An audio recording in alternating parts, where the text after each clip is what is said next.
All right. To begin, Ignite series number 1, building your business, our business, right?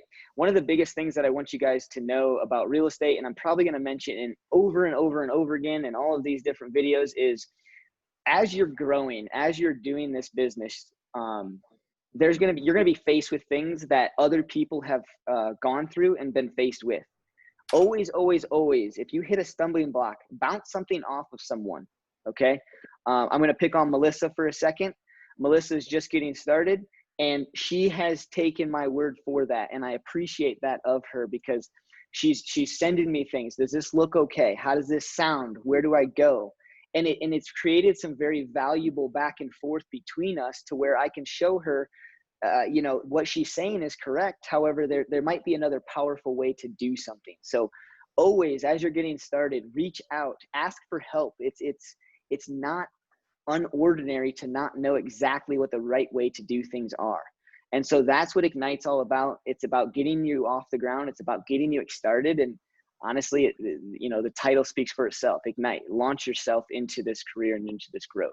So today it's all about building the business. And you're going to realize that building this business is actually pretty simple. What it is it's the maintenance behind it. The maintenance behind it is the hardest part. The foundational piece, once you have it built, you have to make sure it's protected. You have to make sure that as you grow, your foundation grows. All right. Go Blue from Detroit. Nicole's from Detroit too. That's awesome. I love it, Nicole. All right, let's screen share and let's just jump right into this. If you were on or have watched the video from last time, we talked about tracking.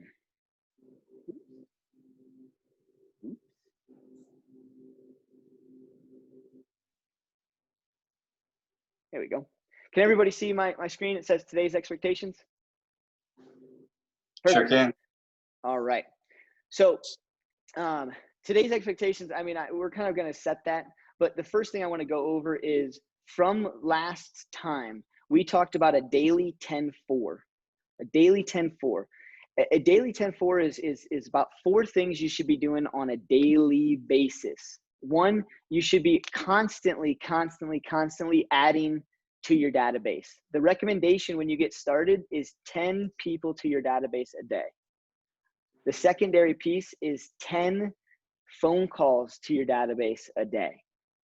Third is 10 handwritten notes to your database a day.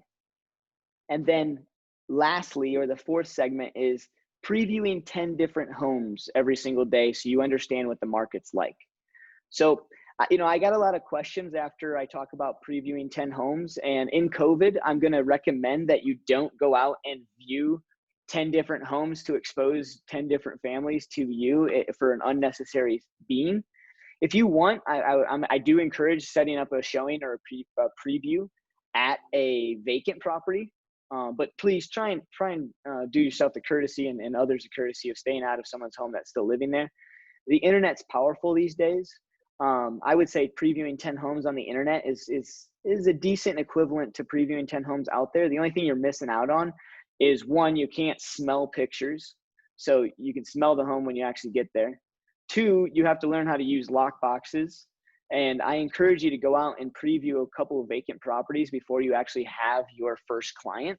There's a couple different lock boxes out there, and some of them, there's no instructions on how to do. They give you the code, you type in the code, and then what?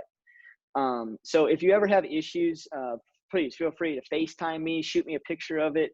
I'll happily walk you through how to open up the lockbox. Sometimes, even if you know how to open up a lockbox, sometimes the keys get jammed in there, and I've got a couple of tricks and tips around that as well. So the daily 10-4 tracker, if you're in Ignite, you can jump into your daily 10-4 tracker here. You can track on Excel. The key with all of this is the daily habit. So we're going to talk about building the business today and the foundational pieces behind the business. But in regards to that, when you're getting started, you have to get yourself into a habit of consistently lead generating as well as working on your business. Okay, so working on your business would be like building your systems and your models and entering data.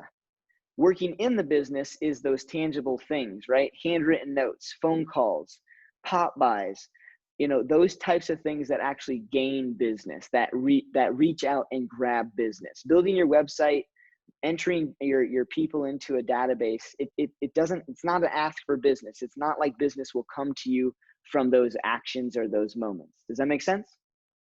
Cool. You don't have to answer. I'm so used to training and saying, does that make sense? Raise your hand, yada, yada, yada.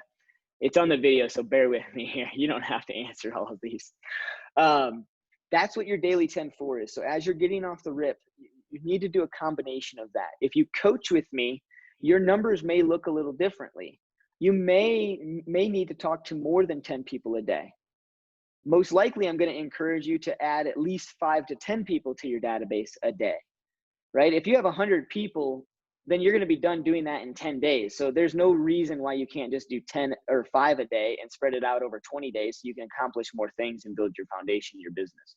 So we can kind of tweak this, but as a general rule of thumb, your daily 10-4 is super important. You constantly got to do that. I recommend 9 a.m. to 11 a.m. Get it out of the way, knock it out of the park, and then you don't get stuck in the weeds of building other things and working on your business cards, if you will. This is kind of more of a breakdown of an Excel spreadsheet that you can create, right? 10 contacts added, 10 connections, notes, previewed homes. The slashes would be where your goals are and where you fell short, and you're maybe a running tally for the week.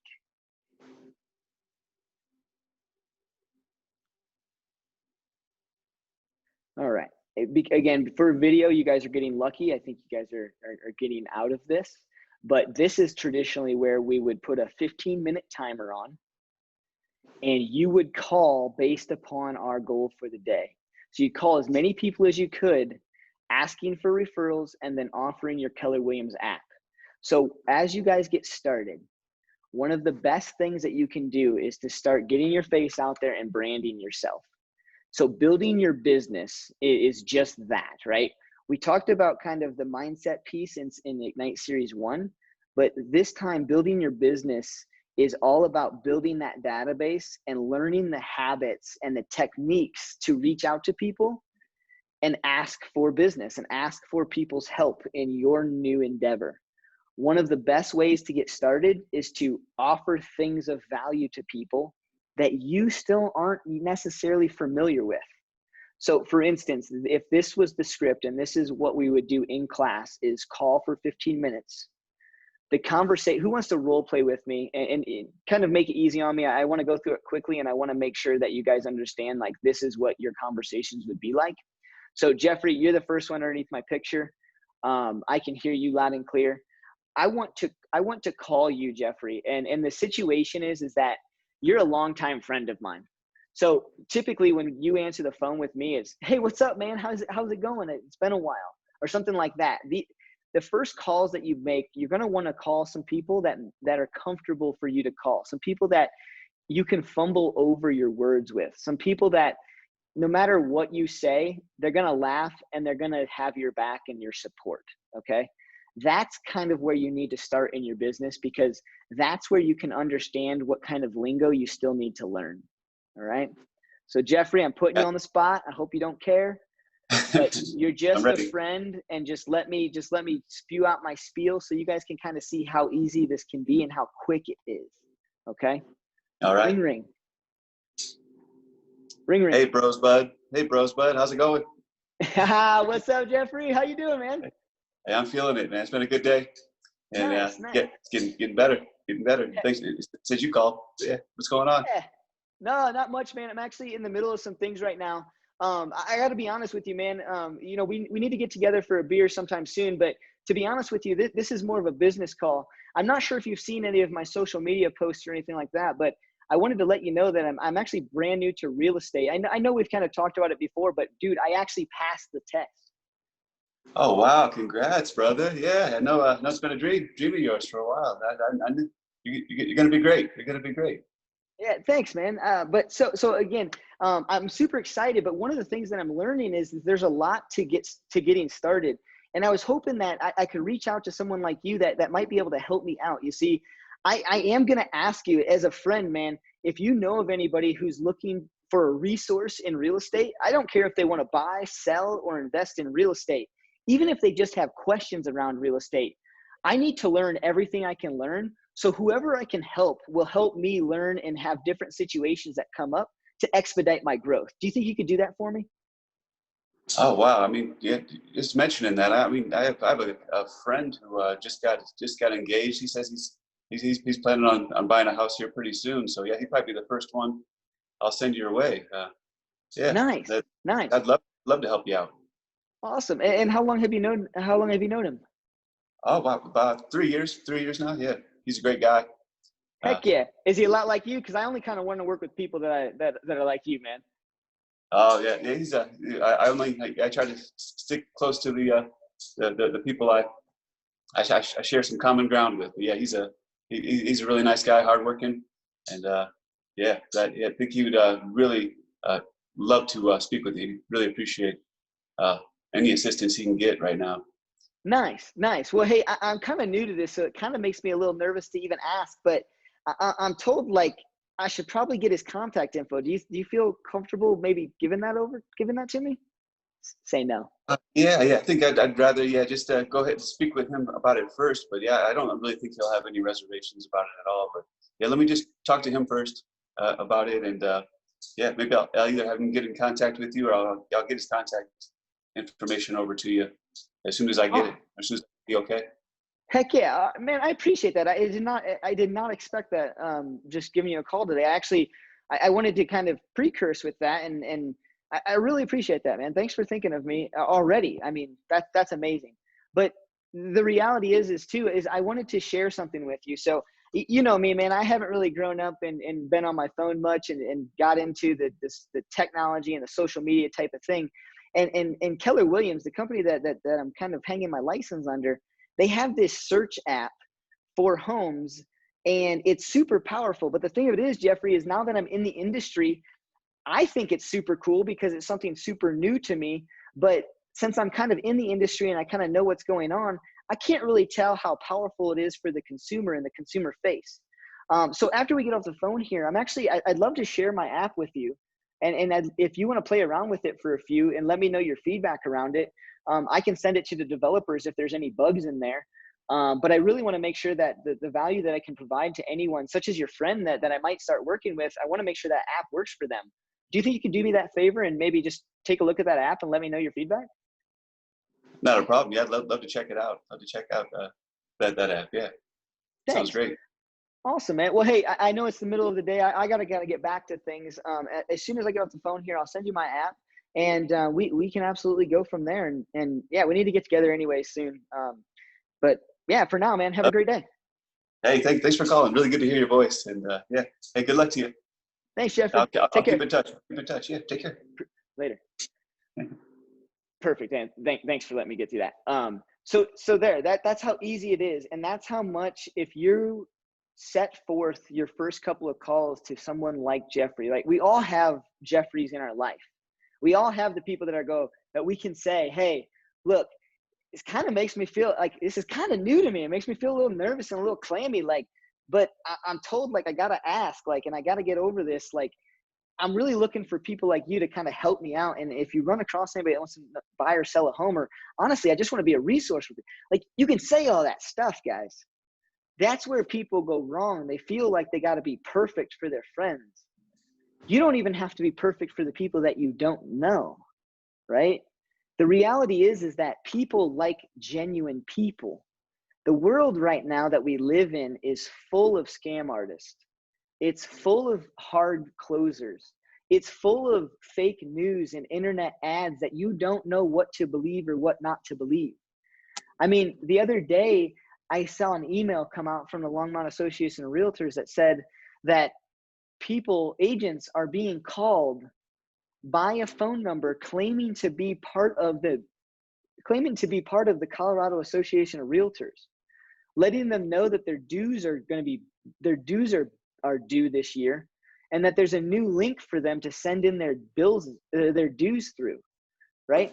That stuff is happening in our world, and we're in the sales world, let alone the people that we talk to that aren't, right? So being genuine and fumbling over your words, I encourage you to do so. Like, I encourage you to laugh about it and to be nervous and just show your nervousness over the phone. You'd be surprised at how much the people that know, love, and trust you are there to support you no matter what. Okay? Don't have that preconceived notion that we said it, I think, on the last section. The monkey mind. For those of you that don't know what the monkey mind is, or the monkey talk, it's that little conscious that you have, that little voice that says, you can't do this. They're going to laugh at you. What you're saying isn't you. It's not genuine. They're going to take this as too much of a sales call. They're not going to appreciate this. They're your friends, man. You shouldn't be talking to them like this. You shouldn't be asking your friends for business. That's that monkey mind. And the reality is that if that thing is too powerful, you're not going to set yourself up on the right foot. Your business will take too much time to get off the ground and continue to run. Your friends and your family are the first people that you should get used to and comfortable calling. And they ask for business. I didn't say, Jeffrey, give me a name and phone number of somebody I should call that needs to do real estate business. I said, would you do me a favor? And as we go throughout our friendship and as we go throughout this year, would you just do me a favor? And if you hear of anybody that mentions real estate, will you keep me top of mind? I didn't say, Jeffrey, give me a name, give me a phone number. I don't want to make my friends feel all clammy, but you can do it in a way where they think of you, right? Perfect.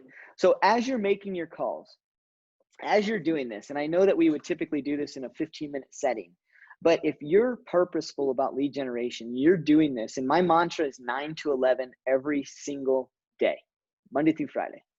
If you're doing this 9 to 11, here's the key piece about some of that, about what we just talked about. I am not going to get off the phone and send Jeffrey my text message or my app right now. You see, sending him that app is not lead generation. And so if you go and it takes you 5 minutes to send an app out, and you talk to 5 different people or 6 different people, and they all want your app, and it takes you about 5 minutes to do so every single time, by the time you go from 9 to 11, you just cheated yourself out of 25 to 30 minutes of lead generation. So your mind, your habit is going to say, well, I'm lead generating for 2 hours a day and I'm still not getting these results. Well, the reality is that if you cut off a half an hour every single day, by the end of the week, you're 2.5 hours behind on lead gen. You're an entire day behind on lead gen at that point in time, just from that habit. And so by the time the second week hits, there's another 5 hours. By the time the month is over, you literally just lost 10 hours worth of lead gen, and you're not going to understand why your business isn't showing you what you need it to show you. Okay? That's a very powerful thing that I'll be honest with you guys. I struggled with that, and I still struggle with that today. When I make a promise to Jeffrey, I don't want to forget to send him that app. So that's what you're going to see here. This little, again, simple tracker. You can develop this any way you want, but this is how you can track your contacts, okay? The reason tracking is so important is because down the road, and this comes into some other Ignite series as well, down the road, you're going to need to track how many people you've talked to every single day that lead into different results and leads. So if you talk to 100 people a week, and out of those 100 people a week, you only received 1 potential lead, then your ratio is 100 to 1. And so then you can break down your goals, and you can say, well, if I need this many closings, we can work backwards to find out, okay, I need X amount of leads this year. If I need X amount of leads this year, I need to call and talk to this many people every single week.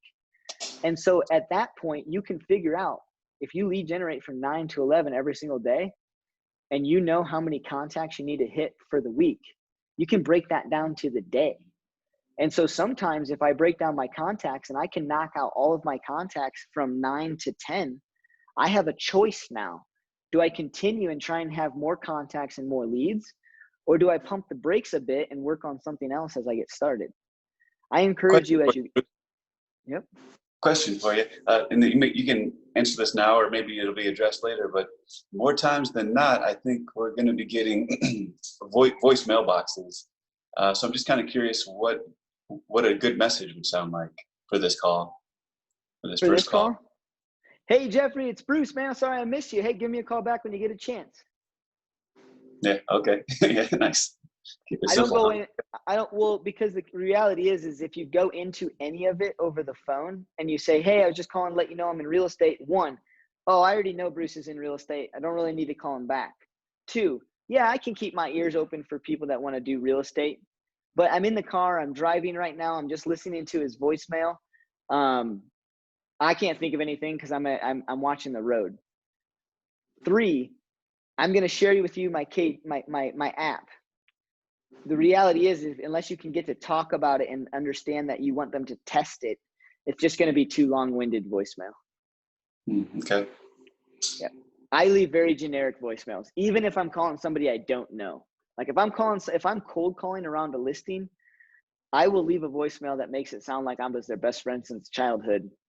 And then they're so confused when they call me back. And I like them confused, because confusion creates a lower defense barrier.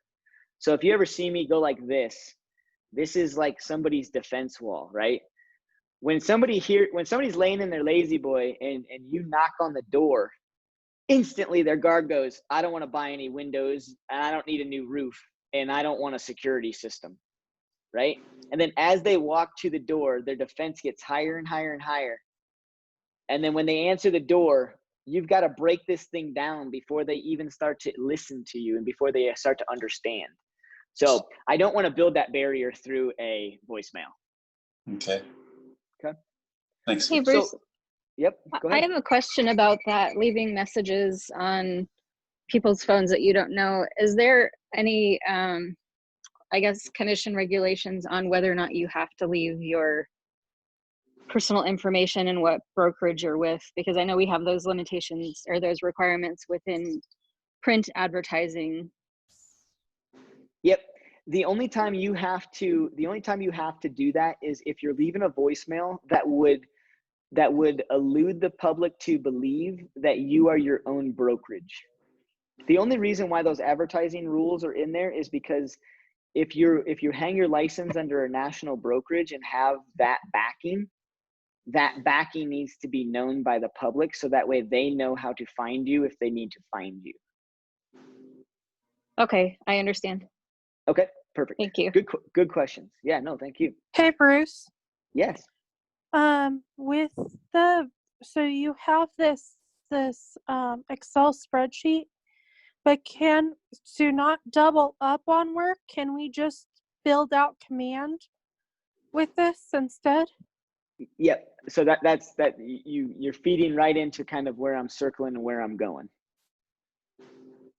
When you have a system down and when you have things in place, right? We're all supposed to be using command, but the reality is that command is not for everyone. Command is for some parts of command you're going to use every single day, and other parts of command you're not going to use at all. The reason why command is so robust is because it allows you to be able to do whatever you need to do. Very good question, MJ, because in command, you have all of these different things that you can put in there, right? The name would come up. You know who you're calling. Obviously, if you're calling them, you have their phone number. App check. That's where I would say instead of a checkbox on this, in command underneath their portal, I would tag them with app. That way you know and have the definition around you've sent them the app. A referral name is just documented. The result of the call and the referral name, that would go in more of the notes section in command. If you haven't yet plugged into the CRM and the database, you can use Paperform. This is more of a results thing. And then MJ, this is also for when like we're actually in class and I say, hey, we're going to be making calls for the next 15 minutes. Get out your phone. Here's a piece of paper. That way there's no excuse in the class for you not to make a phone call, right?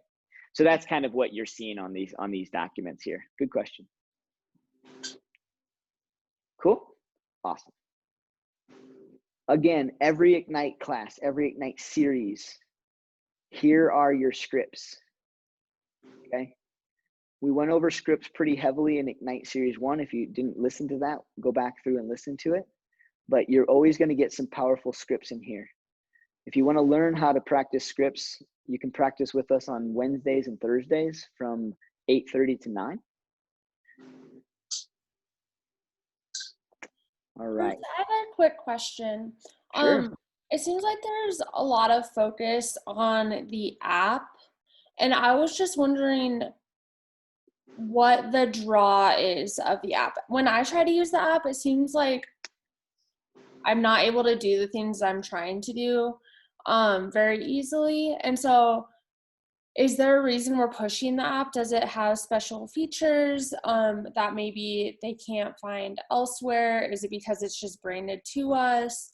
Or what are the benefits of the app? Couple different key points. Great question as well. The app is directly tied to our CRM and our CRM. So for those that you don't know, I constantly call Command our CRM. A CRM is a consumer relations management tool. So it's basically a way to basically keep things organized in your database. So I apologize if I keep using CRM, but I'm talking about Command. Your app is directly linked to Command.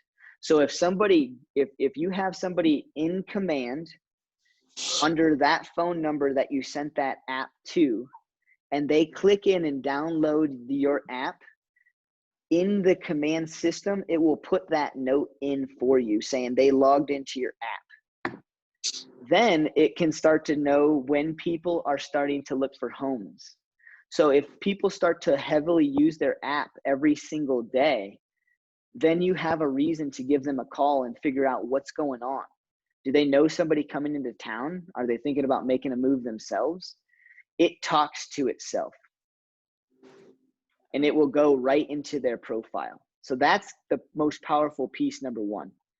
Number two, Melissa, is the app is only a few years old, and because it has AI built into it, it's pretty much just like, think about it at a toddler's age. It's like a drunken toddler running around. And so there's features, and it can be very sweet at times, and it can be awesome. And then there's other times where it's just a pain and you can't figure it out. I will tell you that app for me has not been too cumbersome. I love it now. So I'm wondering if your phone has the old version downloaded and you need to do an app update. Some people have on their phones a manual update where they have to actually go into the app store and update everything. And then sometimes what you need to do is just, it updates on its own. So I haven't really had any issues with the app lately. I think it's been very powerful. And so my next question for you is, what would you like to see the app do that's not doing for you? And one, if it is a feature, it's probably that you haven't updated it. And two, if it's not a feature, they want your feedback around what you think would be awesome for the app to do. Because the app is ever evolving and has artificial intelligence built in, they're able to add to it every time they get more and more requests. If it's a common request that they had, chances are they're already working on putting it in there. The other thing that you guys need to understand and know about the app that's not out yet is soon the app, so Keller Williams developed the app, they are working on a program where that app will actually help a homeowner with homeowner maintenance. Every 6 months, you'll get a notification that says, hey, it's been 6 months. I think you should change your smoke alarms. Hey, it's been 3 months. You told me every 3 months you want to change your furnace filter. It's time to change your furnace filter. Hey, it's been a full year. You told me that in a year you wanted me to remind you to clean the gutters. So there's going to be a homeowner maintenance feature on that app as well.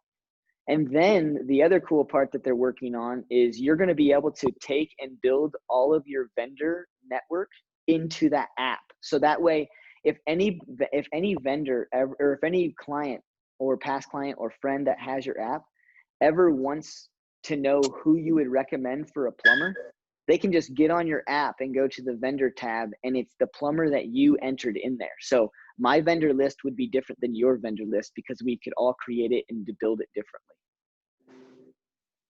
So those are some features that are coming out. But I guess my next question is there anything that we can tackle right now on this video that would help other people that you want the app to do that it's not doing for you? Well, I just updated it because maybe that was the issue. It was just anytime I try to view a property or something, it closes out of it. So I'm not even able to use it really at all, but it might be a version issue. So I'll let you know. Yep, I it's have the probably same problem. Yeah, it's probably a version issue. I was just on mine the other night with a client, and they were like, "Why haven't you sent that to me?" And I was like, "Why haven't I sent that to you?" Okay. Yeah. Okay. Yeah, my clients are loving the app, actually. A lot of my Okay. clients are using it. They're not having issues necessarily. I do make sure that they download the right one. That's the big key, is just making sure they get the right one. But yeah, they're loving it. And mine worked even in Wyoming, just pulling up random properties. That's the other beautiful thing about the app that I'm loving is it's kind of like a third-party app connected to you where they can use it even outside of our MLS systems.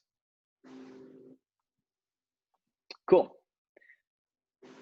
Anything else? Just continue interrupting me. We'll continue with handwritten notes.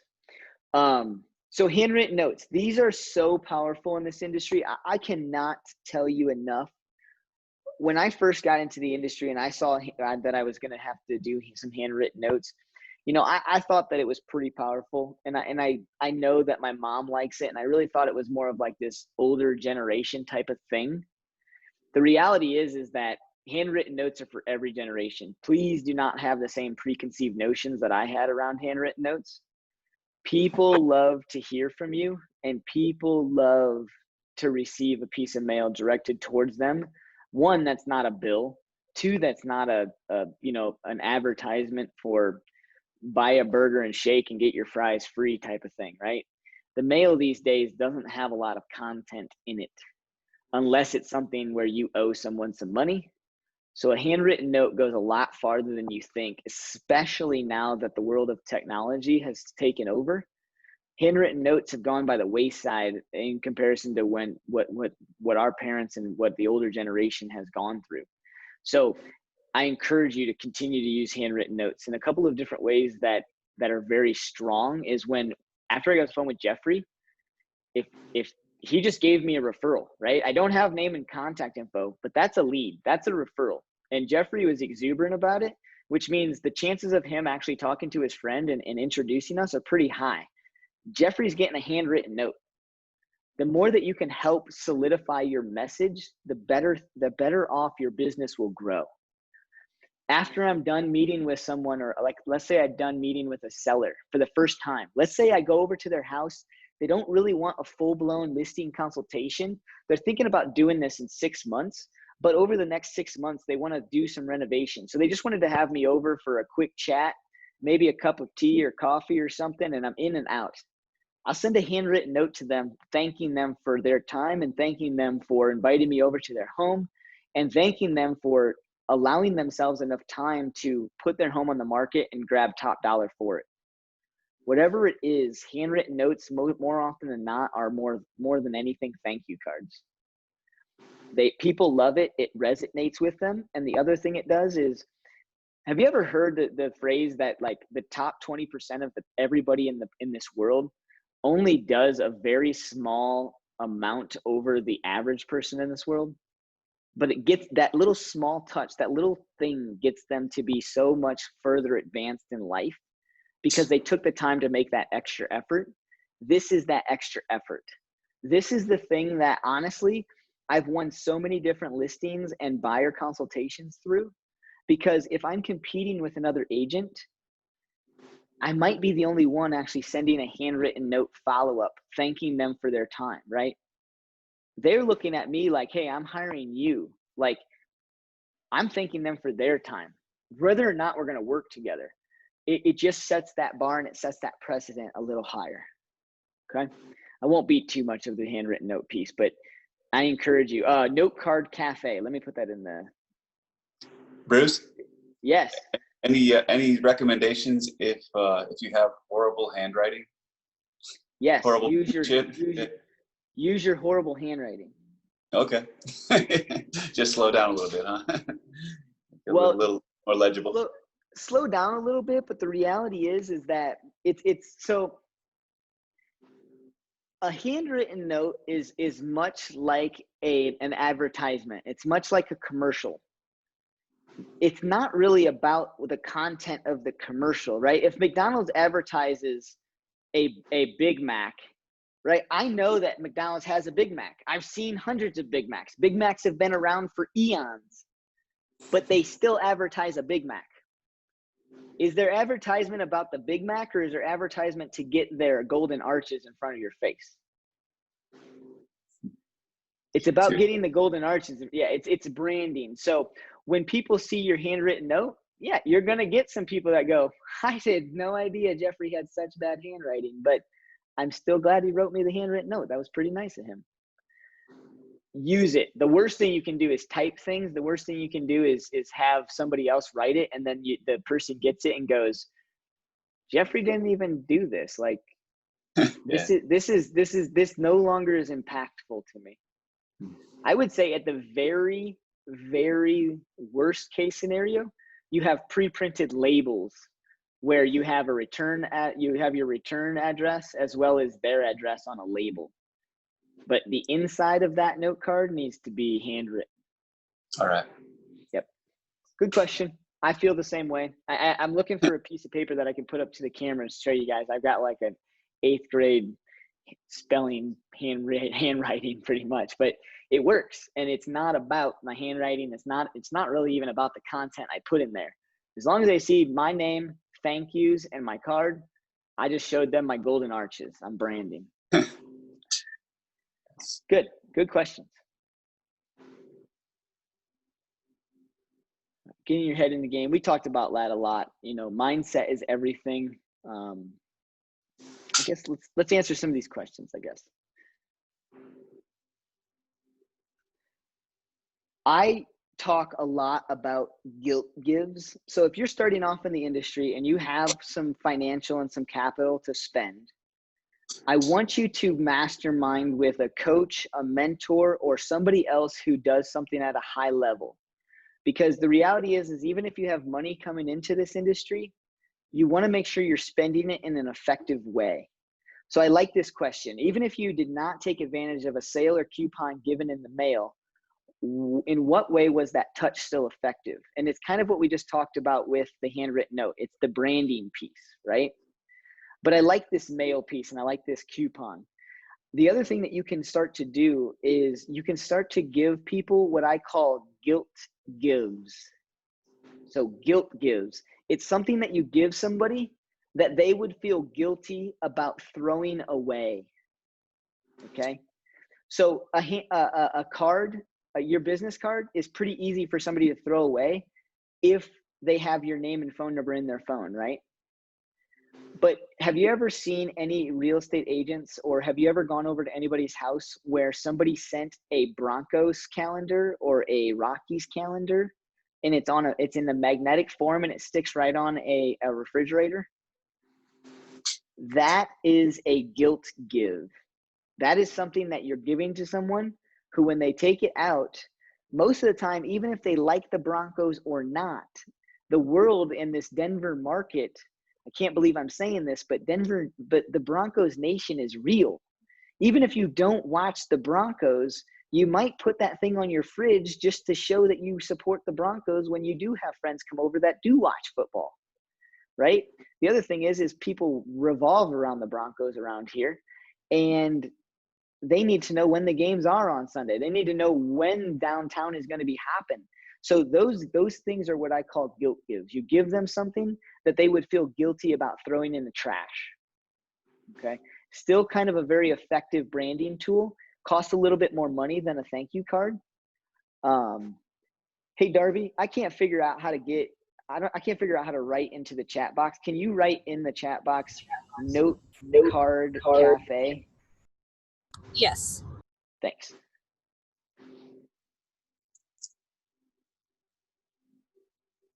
All right, let's talk about so we're talking about some guilt gives, and we can go into targeted marketing. I don't want to touch too much on spending a bunch of money. I run at a very frugal business model. I don't think you need to spend a lot and a ton of money and time in this industry. This industry is all about talking to people. It's all about the words that you use and all about getting people to feel comfortable with you to come in, right? So targeted marketing. Targeted marketing would be where you would throw out a marketing to a demographic in which you think that they would cause a move, right? So here's the example the book gives you. For example, the company something began to market its vitamin-enriched water to men and women between the ages of 18 and 49 who indicated that they were interested in health and fitness. Because this is targeted marketing, the Smart Water brand grew approximately 28% in less than a year. You want to if you're spending money, you want to maximize your dollar, right? So what I mean by target marketing in real estate is think about what you want to do and think about where you're sending that marketing piece. And what I really want to harp in on is, would you or would you not send a postcard to a townhome condominium rental unit about all of the just sold properties in the multi-million-dollar range? No. Right? You probably wouldn't send that to that, right? But what are some things you could send to a traditionally, condominium high rise with a decent rental rate, where you know that what they're paying in rent for a 1-bed, 2-bedroom bath apartment could actually get them into a single family home? You may want to send them some marketing information on first-time home buyers. You may want to send them some marketing information around like what it costs to buy versus rent. You may want to send them some marketing information that says, are you paying $2,400 a month in rent? Did you know that $2,400 a month in rent may be able to afford you a $400,000 mortgage? Those are the types of target material or target marketing campaigns that you're going to want to dive into and look for. Okay, so it sounds pretty easy, but you'd be surprised at how many times I see people send out a postcard around something, and I ask them where they're sending it to, and the demographic doesn't make any sense. I look up the neighborhood, and less than 1% turnover in the neighborhood in the last 5 years. Like that's not a neighborhood where people frequently move. So you're grasping for the one-off straws, and you just spent the same amount of money as if you were to target to an area that had a 10% turnover rate in the last 5 years. You see how that target marketing can really maximize your dollar? How do you, Bruce? Yeah. Sorry to interrupt. How do you find those turnover rates? You would have to look in like the MLS systems. So what you would do is you would go to a neighborhood, and you would basically try and figure out how many homes are in that neighborhood. And then you would draw a map search around that neighborhood, go back 5 years and see how many solds happened in the last 5 years in that neighborhood. Take that number, divide it by the number of homes in there, and that will start to give you some percentages. And then you can do it on a per year basis too. But if you're getting into an area where there's 500 homes, and every year out of those 500 homes, only 2 or 3 or 5 sell, it's probably not the best use of your money to spend $500 to $1,000 to send out a mailer for the chance that, 1 out of 500 is going to give you a call. You wouldn't go to the gas station and buy a lottery ticket for $500 if there was a 1 in 500 chance of winning, $7,000, because that's kind of what our commission would be, or I guess 10,000 if it's 400,000. You see what I mean? I would never spend $1,000 on a lottery ticket to have the potential of only winning $10,000 type of thing. I guess the potential is a little higher because you grab 2 listings out of it, but the reality is that those marketing pieces Not everyone's going to call you on a marketing piece. So make sure that if you're spending those dollars, it's more of a consistent thing, and it's in a demographic in an area that would cause a higher turnover rate and cause your phone to ring. Great. How does this relate to business? We already kind of tackled that. All right, let's get into the database, okay? This, I'm telling you right now, write it down. Don't stray away from it, all right? There are some people, and I'll be honest with you, what I found when I ask people, it's about a 50-50. So when I ask this question, and you can just think about it in your own mind, but 50% of people, and I'm just giving you a rough estimate because of who I ask and interact with, some people are afraid and feel more uncomfortable calling the people that they already know than they are to call a random stranger and ask for business. On the other side, there's other people out there that have no problem calling their sphere, their people, their friends, their family, but they can't pick up the phone to save their life and dial a random number and ask for business. So what I'm getting at is it doesn't matter what side of the spectrum you're on. Just know that if you're on the side, if you raise your hand on that first scenario where you are afraid, maybe it was the first scenario, if you're afraid to call the people that you know, love, and trust, get over it right now. Let it go, release it. Because if you look and you track and every training and seminar that you ever go to, if you have the chance to pick that instructor's brain, ask them what percentage of their sales last year were from their database, or what I would call their sphere of influence, the people they know, love, and trust. The highest level producing agents run at least a 70% ratio. Most often, the top producers run at a high 80%, like 87, 88, 89, 90, 91, 92. They run, that's what they're closing. They're closing, if they close 500 deals in a year, 87% of that probably was from around their database and their sphere of influence. So if you already raised your hand and you already thought to yourself, as soon as I said those words, that was going to be something that you guys, that was going to be fearful for you and that you'd rather call random people, just know that calling random people, you're going to have to call probably 100 to 100 random people to one actual lead. On a database, let me see if they have a stat in here, because there's actually stats. There's actually stats pretty much everywhere. But in your database, when you first start off, you should have a goal in mind of every 25 people you talk to, you should at least come out with one different lead. So now, again, getting over your fear of calling your database, the reality is that you're going to spend triple the amount of time on cold calls and people that you don't know for the same results. Again, I want to always maximize my dollar and I want to maximize my time. So if you can run at about a 25 to 1 ratio in your database when you first start, congratulations, you're doing it, and you're gonna be in this industry 2 years from now. With the caveat, you want to start to work your conversion rate on your sphere down to about, I would say, maybe 1 out of every 10. The farthest that I've ever been able to get to when I tracked heavily was about 1 out of every 13 people. So 1 out of every 13 calls, I was able to capture a lead. The leads may or may not pan out, but it's a heck of a lot less work than calling 100 random people to finally get somebody to feel comfortable with you to give you a lead. Okay, so we're going to hit on database hard, but I also want to kind of define a few things for you.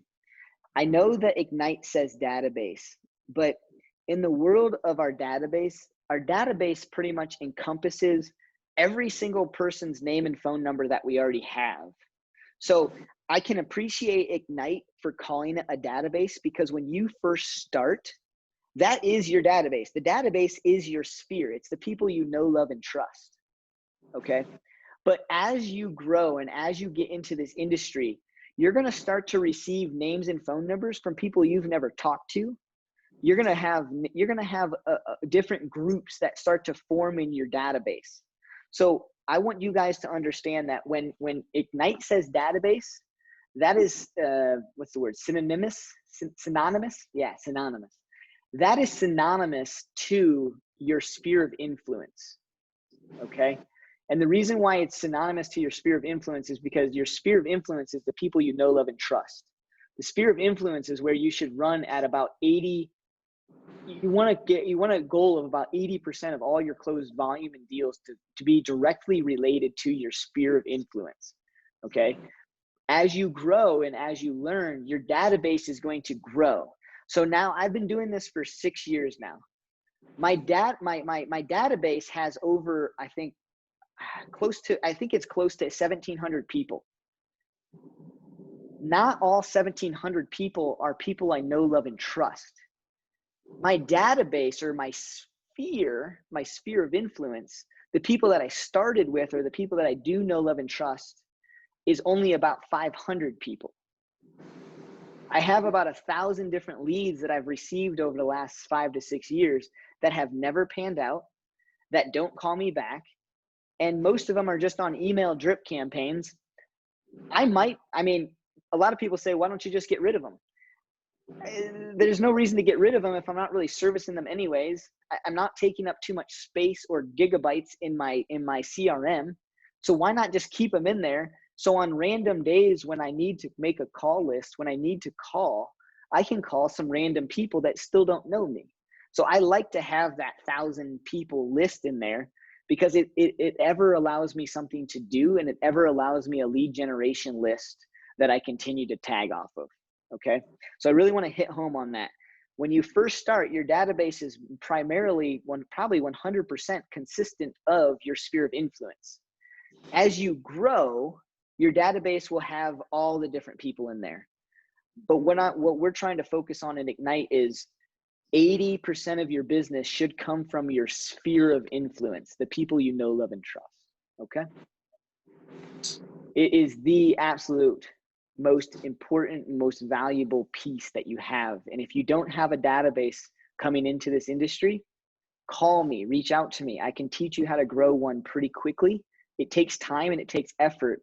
But I moved out here from Ohio in May of 2014. I don't know anybody out here except for my cousins. And in August of 2014, I got my license. It was grind time and it was build time. So if you don't have a database, don't feel bad. You can get going quickly and you can make it. And it's easy to do. You just have to put in some time, effort, and energy. All right. This one's really cool. And it's funny to see that this was still a 2014 stat. This still rings true. You look up the national average. According to the National Association of Realtors survey, 88% of clients would use their agent again. That's what they said. They said, yeah, of course, I would use my agent again, no problem, right? Only 12% of all of those people actually continue to use that same agent the next time they want to make a move. Why do you think that is? What are some things? This is where I'll ask you to guys be interactive and not just think about it in your head. Why do you think that 88% of people say they would, but only 12% do? There was no follow-up. Yeah. No touching. No touching. What's it? I don't like to touch people, Darby. I can get No, pulled for that. What do you mean by touching? Staying top of mind. So not, sending a little something here and there, giving them a call. Because everybody knows 5 realtors. So you have to make sure you're, keeping in touch with them frequently. Mm-hmm. Even Perfect. after they buy or sell. Exactly. Now, I was go on back. a call yesterday and for the quantum thing, and they said every 17 to 21 days you need to be able to do something with that person to be in their forefront of their mind. So give me a second. I'm going to do some quick math, MJ. I really appreciate that because that's where we're going to get into next. So if you have 365 days in a year divided by 17, that's 21. And then if you have 365 days a year divided by divided by 21, it's about 17. So that 17 to 21 ratio is also the number of touches that you'll need to do for your database. So what MJ and Darby are talking about is exactly where we're going to hit into next. How often do you talk to and do you reach out to and engage with your database? And you're going to hear multiple different things. I like what MJ just said. Think about it in this way. Reach out to them and talk to them every third week. But you don't have to actually talk to them. They just need to see you. This is that branding piece, right? You're also going to hear things such as a 33 touch program, a 45 touch program, a 66 touch program. A 66 touch program is one where that agent has a platform built to reach out and communicate some way, shape, or form through branding, through phone calls, through emails, through whatever, 66 times a year. Now, when I first got into the industry, I'm going to guarantee that I thought the same things you all are thinking right now. That sounds like a heck of a lot of work. It sounds like a heck of a lot of touches. And it also sounds like if I do that, I'm going to really tick off some people in my life. I don't want to tick off some people in my life. My people are only used to hearing from me 4 times a year. You want me to jump from 4 to 66 times in 1 year? Yes, I do. The reality is that at a base minimum, write this down. You want to do a 33 touch minimum system per year. Minimum.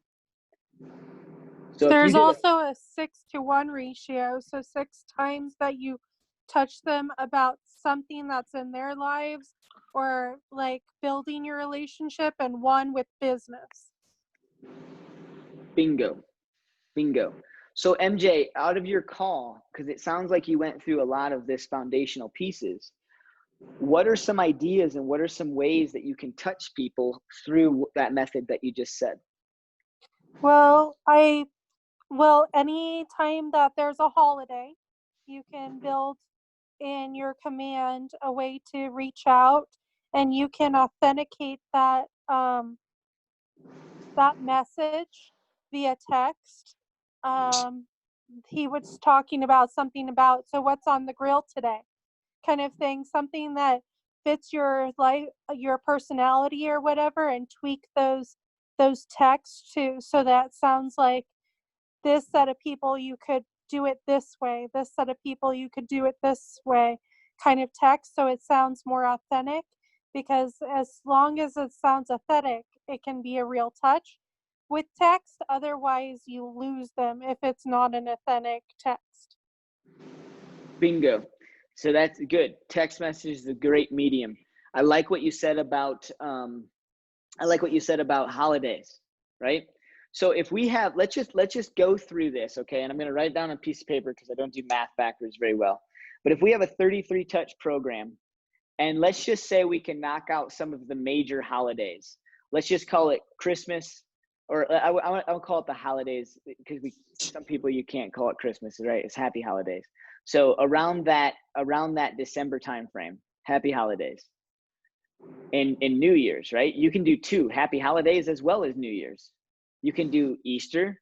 You can do the 4th of July. You can do Halloween. You can do Thanksgiving, right? You can do St. Patty's Day, right? Right there's 7 touches that I just talked about. If you only ever even believed in 4 of those holidays, you're already down to 29 touches left, okay? From there, what happens in every single person's life? Birthday. So what you're saying is you can send them a birthday card for a touch, correct? Yes. It's a trick question, sorry. So now we're down to 28 touches left for the year.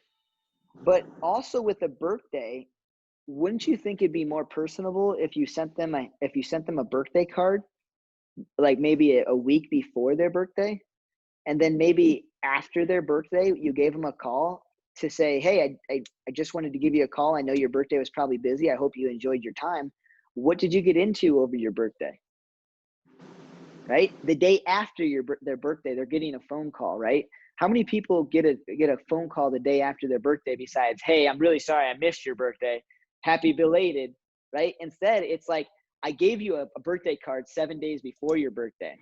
I wasn't late. Now I'm just calling to follow up to see how your birthday was, right? There's another touch. So now we're down to 27. Monthly neighborhood snapshot email is 12 touches in a year. Bingo, bingo, bingo, bingo. There's a big reason why every person that you enter, that you have in your sphere of influence, you want to capture as much contact information as you can, phone, email, as well as an address. An address in Command, you can put them on a monthly snapshot. All right. So if we're down and we have another 12 off of our 27, we're automatically down to 15. 15 touches left throughout the year. Now you can start to get creative, right? If you're an agent who loves to cook, why not send out quarterly recipes? Hey, summer's upon us. Here's my favorite grilling recipe I'm looking to try this year. Hey, winter's upon us. Here's a great soup recipe to bear with the cold that we're about to endure, right? You can do something quarterly like that. If you're not a cook and you don't care for anything of that nature, maybe once a quarter you send out all of the pet adoption, what do you call that? The availability list for your local humane society. The other thing that you want to do is you want to integrate market stuff. So like Darby said, you can do a monthly snapshot, but maybe quarterly your database needs to know where the national interest rates are at. And when I say quarterly, I mean try and find, and if you want to do quarterly, if you want to do like, so let me walk backwards here a little bit. If you want to do a quarterly, let's call it recipe, maybe you send out a recipe card in January and then in May, and it's at the first month of every quarter, right? But then you think of another quarterly thing that you want to do, and let's say it's the Humane Society availability list. You can send that out in February and then in June and so on and so forth. So now instead of just doing, like Darby said, a once a month market snapshot, now they can get something else every single month as well, but it's once a quarter, and it's something around, again, like to MJ's point, it's not really real estate, but your real estate information is always on there. Even though the content is about something else, you still can brand yourself. So even if you just added those two things, you already knocked off the next 15 instantly. Okay. The last thing that can be part of your touch program. So I like to run at about a 50-55 touch program a year. It depends on how many events we're going to do. So events, I love events. Events cause me to want to do a 3-touch process for one event. Now, for those of you that are new, that haven't been around in our Keller Williams environment, the Longmont office, out of our monthly dues, some of that portion goes into a pot, and that pot gets built up over time. And we have 2 events every single year. One is the summer swim event, where we rent out the Longmont pool, and you are able to invite anybody that you know to this event, and you want to brand it as your party. So the touch is, 1, you send out the invite. So that's touch 1. 2, you talk to the people at the event. 3, you call the people that did come and did not come to the event. Thank the people that came, and the people that you didn't see at the event, just tell them that you're sorry you missed them, and that there'll be another event in December for ice skating for the entire family. You can have multiple different touches around different events that you can host. And that's just what our office puts on. I know a lot of agents that will go to like a local, Elks Lodge or someplace like that and ask for them to basically rent a little space and do a pancake and sausage dinner for their clients. You know, just get them out of the house. Pancakes and sausages are cheap, right? But it's a good turnout and kids love it. They bring their families. It's a way for you to interact while you're on the grill. You might even have, you know, some extended family help you out with everything. But you can keep these touches and these client events cheap. The other thing that's really cheap for you to do is if you live in a neighborhood with an HOA space or like an open space, you can go on Amazon and buy like a couple thousand Easter eggs, plastic little Easter eggs for pennies on the dollar. And you can go and have a neighborhood Easter egg hunt for your neighborhood, or just for your sphere, or maybe for both. There's multiple different ways that you can keep in touch with your clients. But I wanna really beat this home. I really want you guys to understand that touching someone, 50 times, 33 times, it sounds like a lot, and it's actually not a lot of work, because a lot of your invites can go out through email.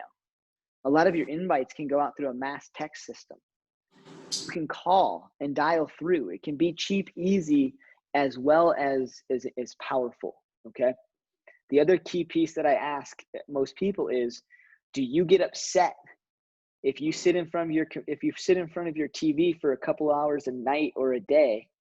Do you get upset and call McDonald's because they're sending you too many commercials around Big Macs, even though you haven't had a Big Mac or gone to McDonald's in a couple months, last week, whatever it may be, right? The reality is that if you're branding and you constantly have value to give, and to MJ's point, 6 personal things to 1 business thing, people are not opposed to receiving that information. It's actually very well received, because if you guys think about it right now, before you got into real estate, who was reaching out to you, touching base with you 33 times a year, providing value for you and inviting you to free parties? Go ahead, I'll wait. Okay, the reality is Penny Hart. Okay, see, there you go, right?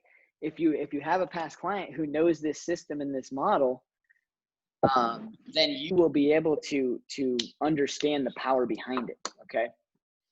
That's what we want to do. We want to brand ourselves, okay? They did a study, and I'm not going to take the survey right now, but they did a study in a mall. I can't remember where the mall was at, but I'm told it was somewhere in the Midwest. In a mall, they had a little booth set up, and they asked people 3 questions. Name off the top of your head, name potato chip manufacturer. Name the first 3 fast food restaurants that come to your mind, and name the first 3 sodas that come to your mind, brands of soda. And what they found out was that over 90 some odd % of people that took this little 3-question survey, over 90% of people all said Coke, Coca-Cola, McDonald's, and Lay's potato chips. Those companies have infiltrated our mind. They've infiltrated our brain to the point where they know that if they're at least in the top 3 of what people think about, they know that when people, even if they don't traditionally go to McDonald's, even if they traditionally don't drink soda and pop, they will still buy McDonald's for their kids. They will still buy McDonald's for somebody that they just so happen to be in a car with, or on a family vacation with.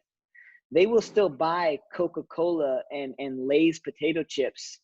They will still buy all of that stuff for parties, even if they don't eat it, but they know the majority of the population thinks of those brands, and so it's acceptable, right? Now, riddle me this, because I'm this type of guy, right? I go to the store and I see that the Great Value potato chips are like $3 off from the Lay's potato chips. If I buy those Great Value potato chips, 10 to 1, if I'm having people over for a party, I bet you anything those potato chips are in a bowl, and the wrapper is probably thrown away somewhere, right? Because subconsciously, I know that that's not one of the top brands out there that people buy and eat and like.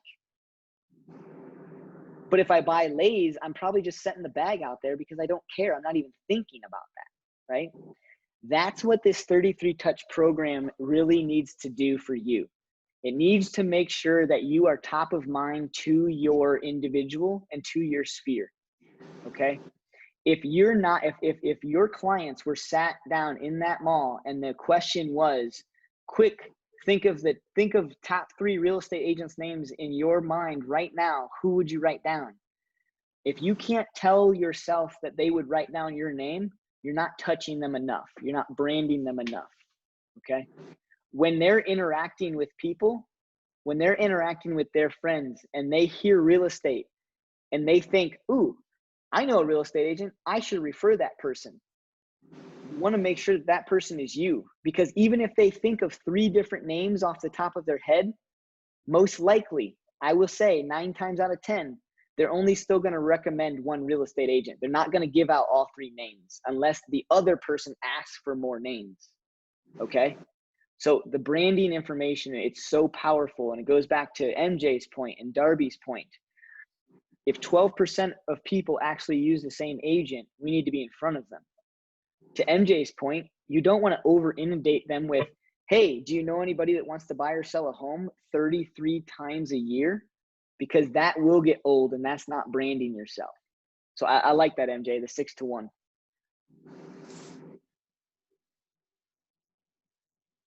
All right. Goals of daily lead generation. I'm honestly not going to go over that too much.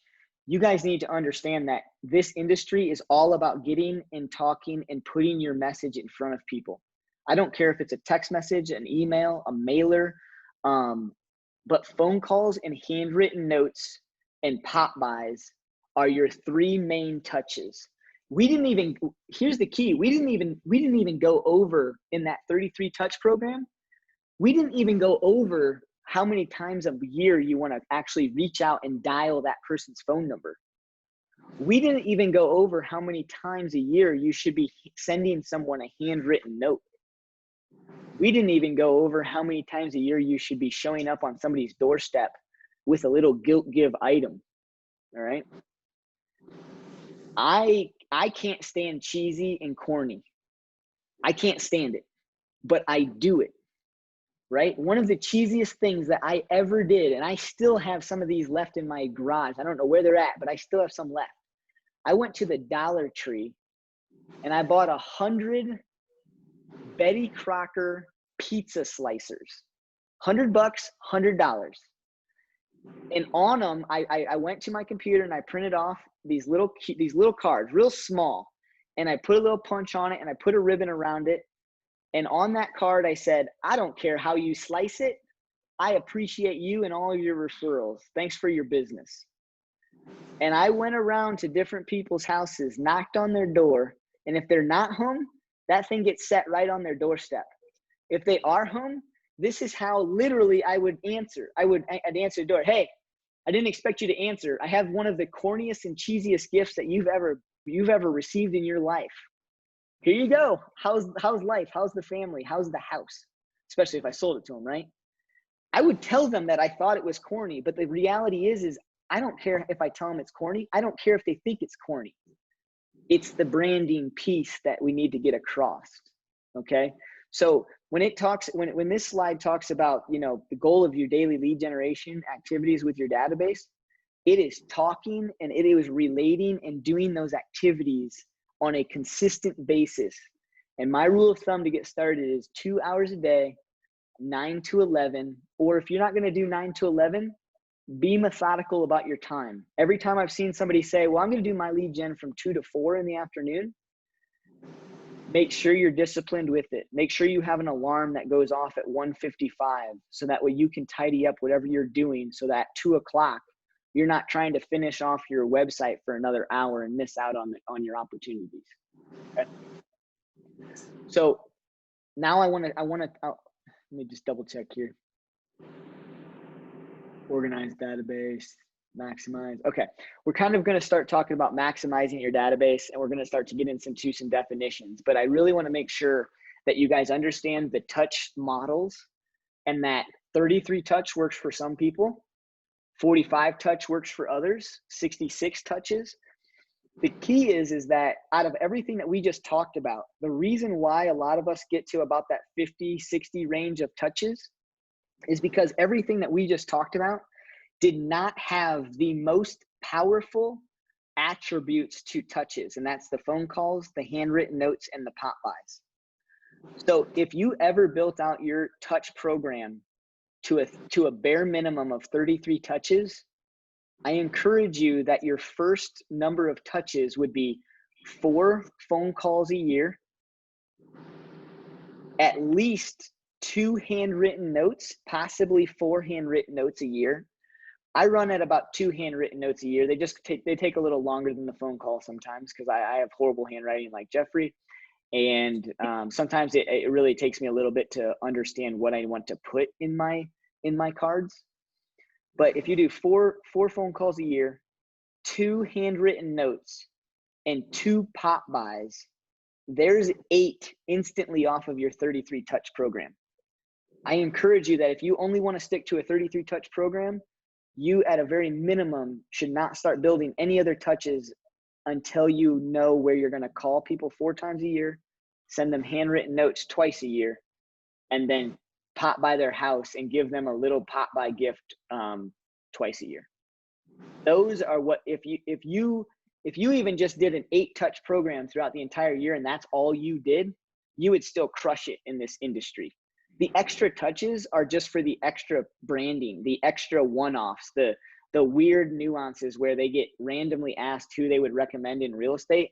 And instead of them saying, I don't know, I don't even know you, I don't know if I'd recommend anybody. If they're getting your emails and your cards and some other mediums, they'll probably think about you. All right. All right. So we're beating the database down today. I'm telling you, this is all about, this is the entirety around building your business. This should be on your 135, one of the number one things that you're focused on throughout this next year, or I guess from now until the end of the year. Let's dive in and remember how I was saying, when you first start, your database pretty much encompasses probably primarily all of your sphere of influence. Now, when you think about your sphere of influence, and I use the words, who do you like, people that you know, love, and trust. The very first part, know. The people you know still might not be people you love and trust. So in your sphere of influence, you're going to have those people that you went to high school with that you haven't talked to in 10 years. You're going to have the people that you had coworkers from 2 jobs ago, right? You're going to have all of those different things, okay? We need to make sure that you're defining them right and you're spending effort where effort is due. So I encourage you to go through your database and start to define who they are. Start to classify them and put them in a touch program for them, right? Now, my mom is in my sphere of influence, okay? Her touch program does not have my system tell me when I need to call her or pop by her house, okay? My parents are always going to hear from me, and I'm always going to go over to their house for dinner, right? So my touch program around them does not include those things. But my touch program does include handwritten notes to my parents, because I'm not very good at just thinking about my parents and sending them handwritten notes. I never did that until I got into the industry. Let me tell you about an awkward handwritten note. Jeffrey, I was hoping my mom couldn't read my handwriting, because my coach encouraged me when I wrote to my really close, my mom and dad are in my A+ group of people, right? My A+ group of people are the people that hit all 3 categories. I know them, I love them, and I trust them. That's my A+. That's how I define things. Some people use an A+ program where it goes A+ to A to B to C. Some people use a 1, 2, 3 program or a 1, 2, 3, 4 program. I don't care how you do it. Some people, I've literally seen some people use I only know them. It means I don't love and trust them. Some people, it's I know them and I trust them category. Some people, it's I know, love, and trust them category. And then some people, it's I know, love, and trust plus category. The plus category is you can have a lot of people in your life that you know, love, and trust, that you have over all the time, but they'll never refer you business. They don't think about you that way. They're not boisterous. They're kind of quiet people. My sister is in my no love and trust category or my A category, but my sister's not in my A plus category. She's younger than I am. She just doesn't think around that. She doesn't know how I get paid. I'm still branding her to actually, she meets all these new people, and my sister still is one that just doesn't really think about me. I can go hang out with my sister and her friends, and I'm watching her friends talk about the new house they just bought. It doesn't hurt me. It doesn't hurt me anymore. It's just, I know that that's the way my sister is. So she doesn't go into the VIP events. She doesn't go into the plus category. So when you go through your database, ask yourself, is this person boisterous? Is this person going to go out of their way to help me? If you can answer honestly that they would go out of their way to help you, they're probably in your A plus category. Those are the people that you spend more time with. Those are your people that you honestly need to always pour into. Those are the people that when you're down and out and don't feel like lead generating for that day, call them first and thank them for being them. It will help your mojo and it'll help you keep going. Then as you go throughout as you go throughout defining your different people and putting them on different campaigns, I want to talk to you guys about some other things that happen, right? As you talk to your people and as you get names and phone numbers from different people, you're going to have what we call Mets and not Mets. So Mets are people that you know, your sphere of influence, the people that you've met before.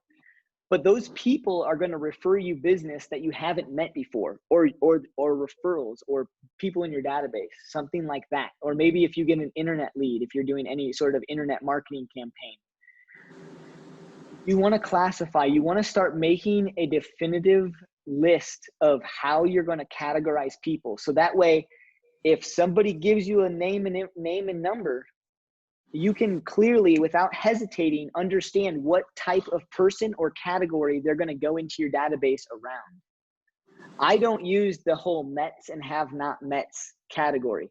I use sphere of influence, cold lead generation, and referrals. I don't really have too many defining moments for people. I like to talk and touch as many people as I can, as often as I can. And I know that my sphere of influence, the major category, the major breadwinner for me, as long as they're set up on the right campaign, all of my other categories, it doesn't matter if I have 10 lists or 2 lists. I can tackle those lists in a way that I've been defined and have defined over the years. Now, you can break it down even further. And this is where I really hesitate with what Ignite really spells out here.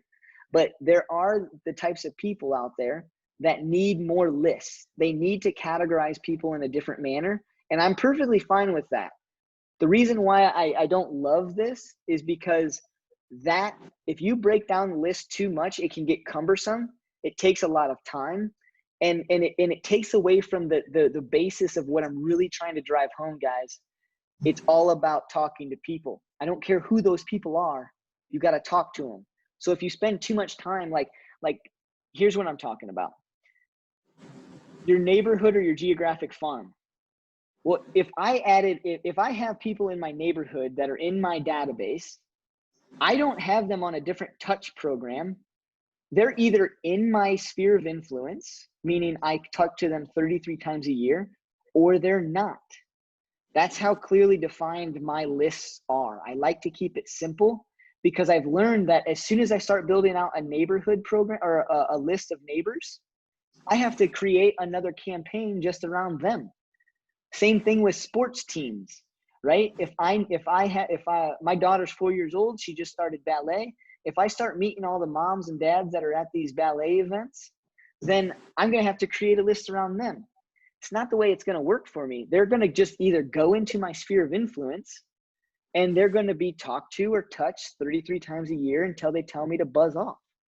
It's just the way I've been methodical about it. So if you want to go into sub list, It's not that I completely discourage it.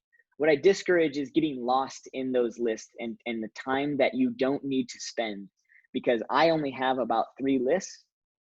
And honestly, those 3 lists kill it for me because of the way that I work it. Okay.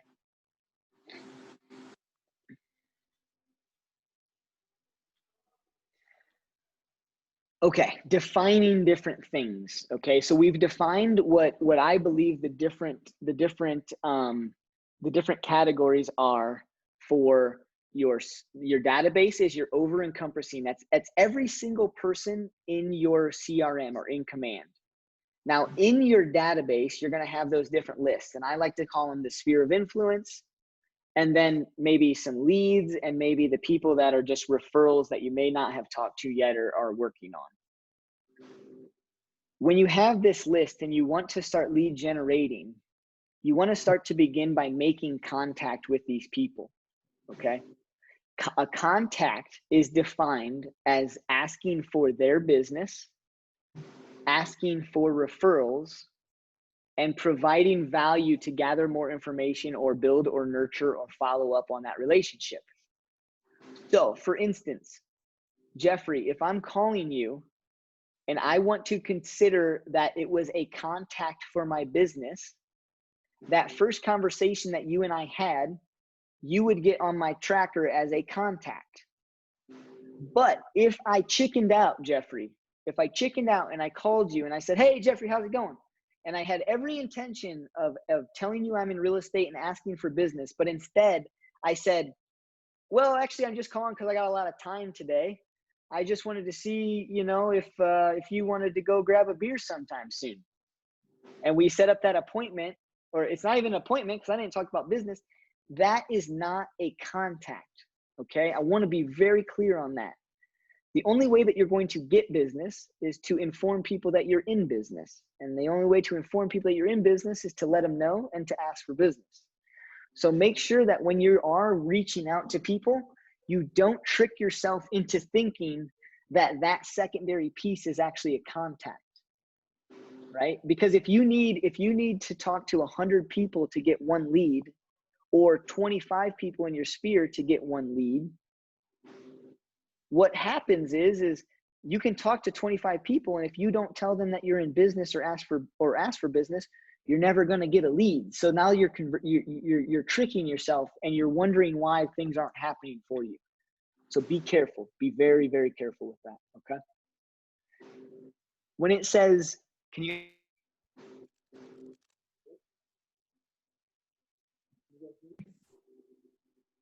Hello? You're cutting in and out.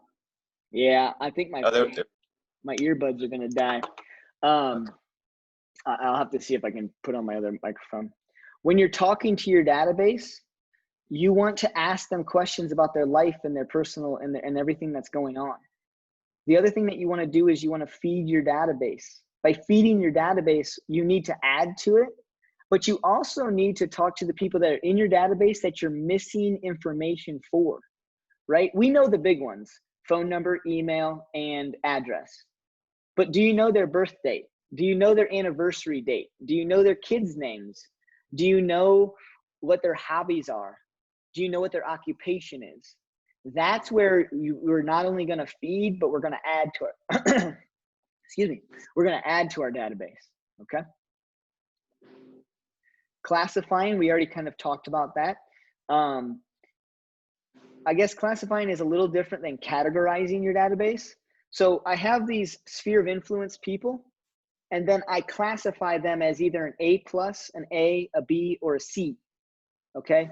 You can also classify them in other different ways. I tend to just, this is in my notes, but you can classify them.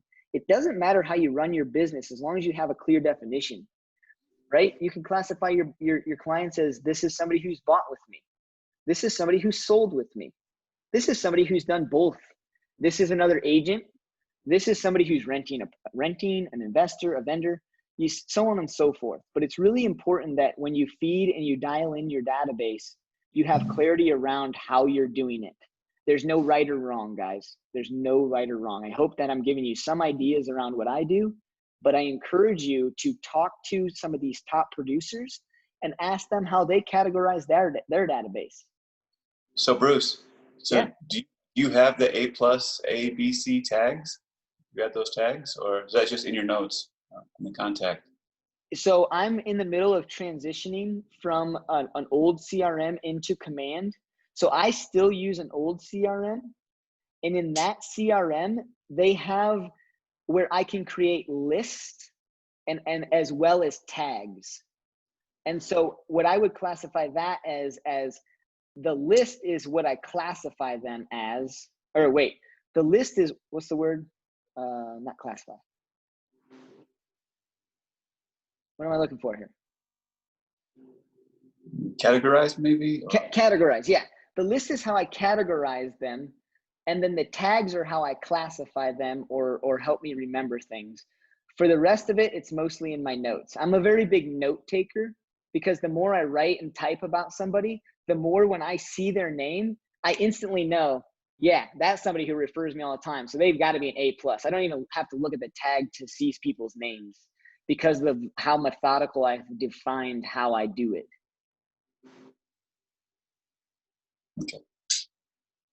Okay, so this is your turn. This is where you would be in your phone classifying people, writing it down, masterminding around it. This is where you guys need to work on your campaigns and how to build out and how much you're going to want to touch people. So I know we hit campaigns hard in the 33 touch and all of that stuff, but this is kind of where it dives in.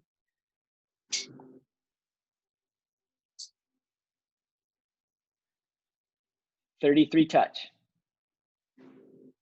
Let's talk about an 8x8 for a second. So we talked about a 33 touch because a 33 touch is for people that you're going to want to constantly contact because they're probably in your sphere of influence. An 8x8 is for those other people, the referrals from your sphere of influence. So Jeffrey, you give me your person's name and number because they're getting married and they're going to want to be looking for a house and they want to talk to me. As soon as I talk to them for the first time, that's number 8. That's number 1 of 8 touch. So now I'm going to set them on a program to touch them 8 different times in 8 different weeks. That's what an 8x8 is. And that's when you get somebody new to your database. When somebody new comes in, you need to start branding them right away. And the way to brand them is to do everything that those companies do. Lay's does it. Coca-Cola does it. McDonald's does it. You need to get in front of them 8 times over the first 8 weeks because that's what solidifies them working with you. When they think of real estate, when they think of their plans, when they think of their future, you're involved in that plan and that future. That's what the 8 touch program does. Okay.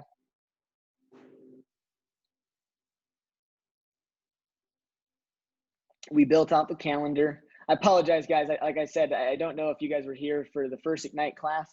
I know the material and sometimes I just like to tag on it when conversations come up. So I apologize. I'm not really skipping over a bunch of things. I'm just kind of reading the heading to make sure that I've gone over everything that we need to go over. Your turn, stay top of mind. This is where we would start to call your database and actually start to put things to practice where you would ask for more information.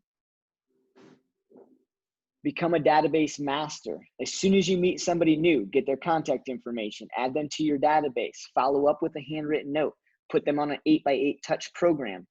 After the 8x8 touch program, put them on a 33 touch. So it's everything that I've been saying, but you guys download this stuff, go through it. It's gold. It gives you a step-by-step plan to follow. And mark my words, if you follow it, you will be in this industry 2 years from now.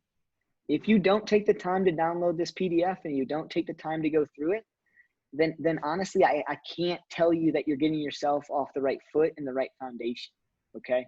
I appreciate you guys being here at Ignite. This is something that's powerful. This is something that you need to start doing. And this is something that I think all of you kind of have a know-how behind. And you know that, okay, in order to sell real estate, I need to ask people for real estate, but how do I do it?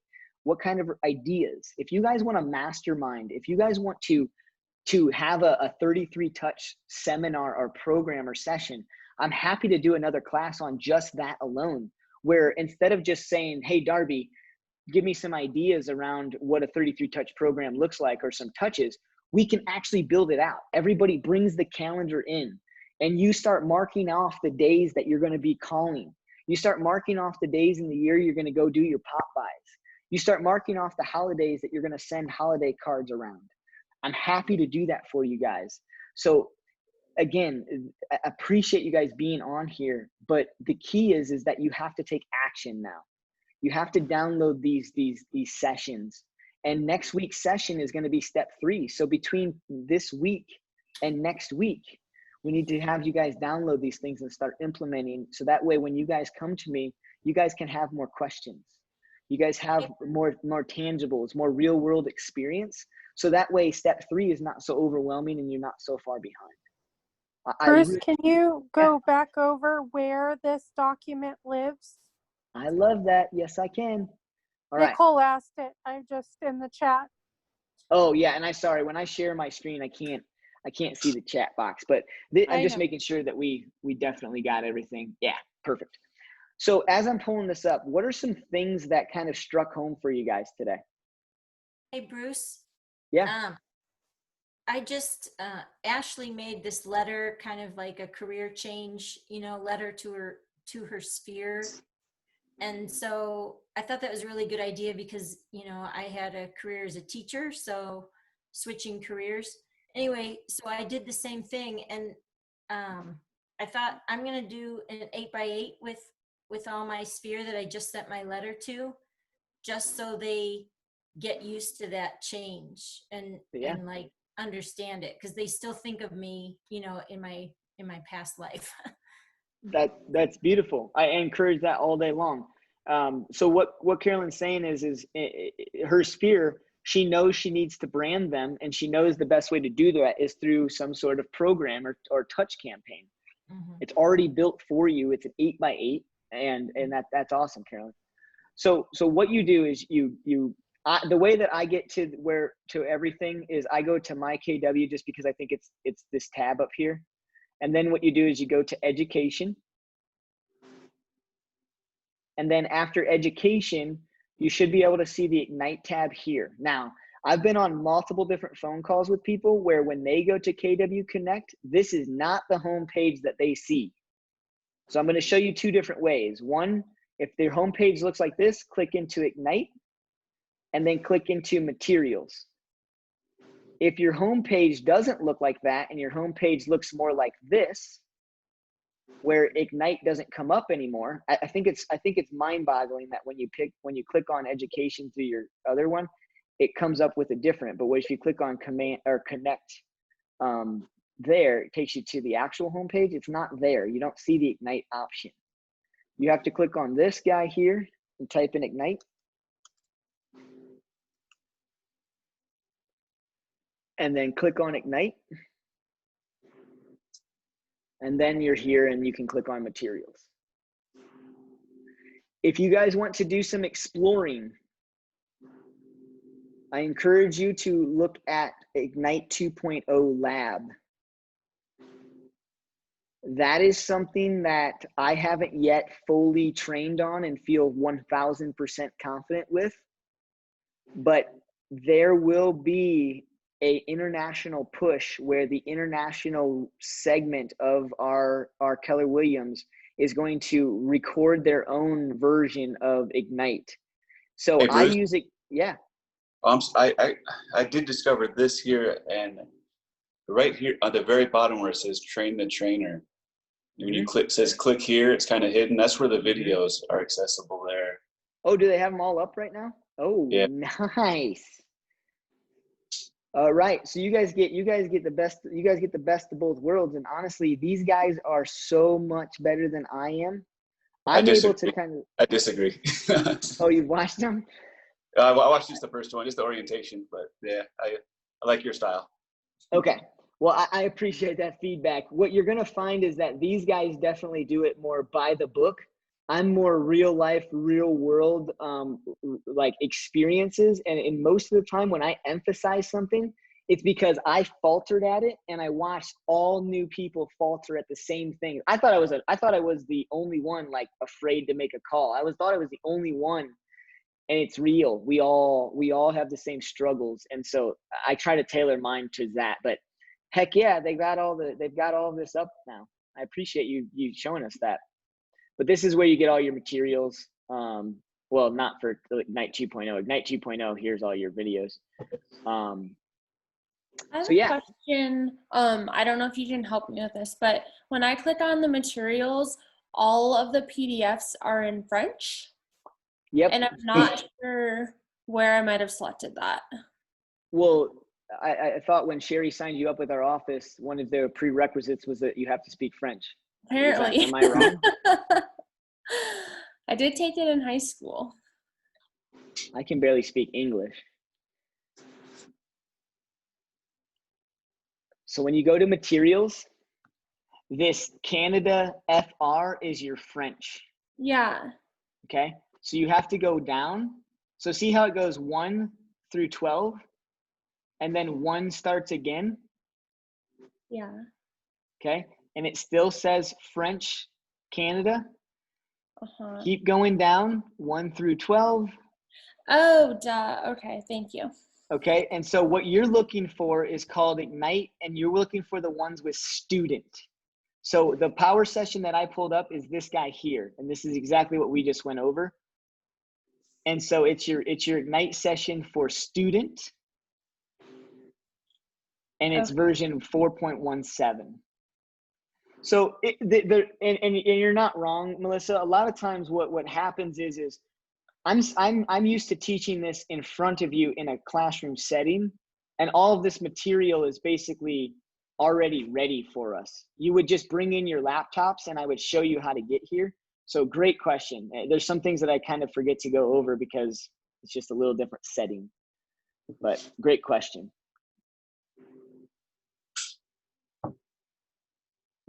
What else, guys? This was great. On the handwritten notes, did you say that we should include business cards or not?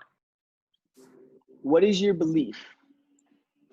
I think that including business cards allows people to hand them out to other people, but it also seems a little bit pushy with something that you're just trying to touch base with them.